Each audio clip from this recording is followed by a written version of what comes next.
టీవీలో బూతుల పురాణాలు బాగా వినబడతాయని వెళ్ళి చూస్తే మన అణుముల వారి బూతుల పురాణం అది.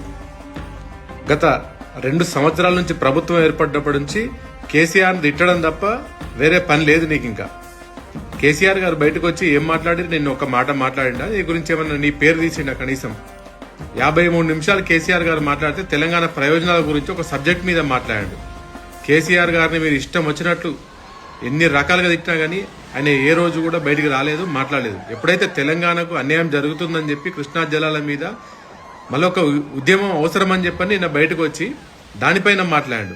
అది చూసి తట్టుకోలేక, నీకు సబ్జెక్ట్ లేక, మాట్లాడరాక, తెలియలేక, ఆంధ్రాకు వెళ్ళేటువంటి నీళ్లు ఆపే సోయలేక ఈరోజు బయటకు వచ్చి ఇష్టం వచ్చినట్టు కేసీఆర్ గారిని తిట్టడం.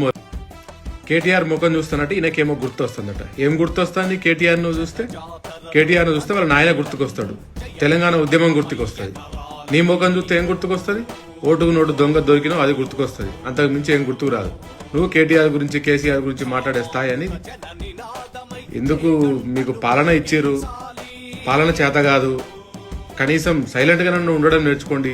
చిల్లర మాటలు మాట్లాడి మీకు ఎలాగో మీకు విలువ లేదు. కనీసం ఆ పదవికైనా కానీ, ఆ సీటుకైనా కానీ దాని స్థాయిని తగ్గించకుండా ఉండే ప్రయత్నం చేయండి. సర్పంచ్లతో మీటింగ్ పెడితే బూతులు తిట్టడమే, కాలేజీకి పోతే బూతులు తిట్టడమే, చివరకు స్కూల్ పిల్లల దగ్గరికి పోతే కూడా బూతులు తిట్టుడే. వాళ్ళని చూసి ఏం నేర్చుకోవాలి?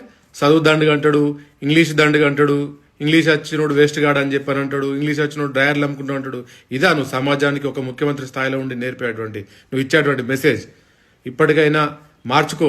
నీ దగ్గర అంత సబ్జెక్ట్ ఉండి నిజంగా నీకు అంత నాలెడ్జ్ ఉంటే అసెంబ్లీలో మాట్లాడు, బయట చిల్లర వాక్యాలు చేయడం కాదు. జై కేటీఆర్, జై కేసీఆర్, జై తెలంగాణ.